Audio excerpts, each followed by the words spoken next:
Wisconsin, ground zero for the nation's increase in political polarization, is now home to an essential race in the battle to control the 50-50 Senate. Incumbent GOP Senator Ron Johnson will face off against current Lieutenant Governor Mandela Barnes, and the race is tight, a toss-up for sure. Let's go inside the forecast.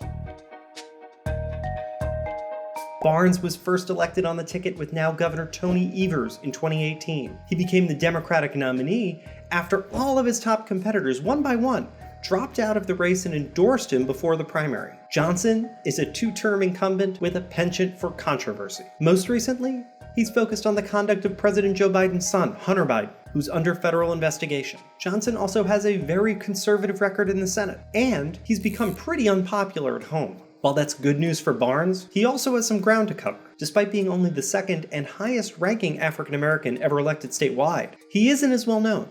That means there's still time for Republicans to try to define Barnes, while Johnson seeks to improve his own image. The other big toss-up race in Wisconsin is for governor, where Evers, a first-term Democrat, is seeking to frame his case for re-election around his low-key persona. I'm not the flashiest guy around, but I'll always do the right thing for Wisconsin. His opponent is Trump-endorsed self-funder Tim Michels. Michels beat out Rebecca Clayfish, who had the backing of establishment figures like former Governor Scott Walker and former Vice President Mike Pence for the chance to take on Evers this fall. Michels has spent $12 million of his own money, and counting. Whoever wins will have an outsized role in determining which direction Wisconsin moves when it comes to issues like abortion access and gun rights. With important toss-up races on the line, let's dive into the Wisconsin electorate. The stereotype is that Milwaukee and Madison are Democratic, and the rest of the state is Republican.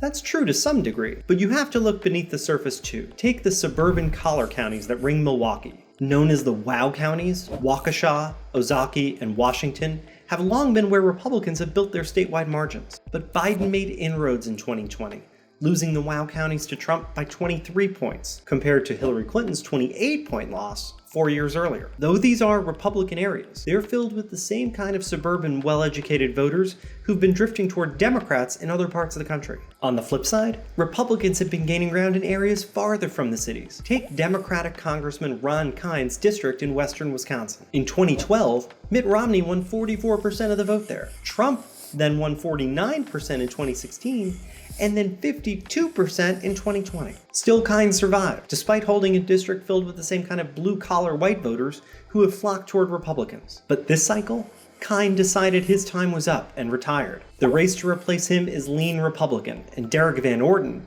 whom Kind defeated in 2020, is the favorite. Even though Wisconsin had been trending toward Republicans in recent elections, demographics suggest it will remain a swing state. That's because those non-college white voters who increasingly support Republicans are decreasing as a share of the Wisconsin electorate. White voters without a college degree made up 57% of the Wisconsin electorate in 2020, down precipitously over the past decade. That means Wisconsin will be the epicenter of the electoral battleground for years to come, and it might be why Republicans have decided to host their 2024 National Party Convention in Milwaukee. Until next time, I'm Steve Shepard.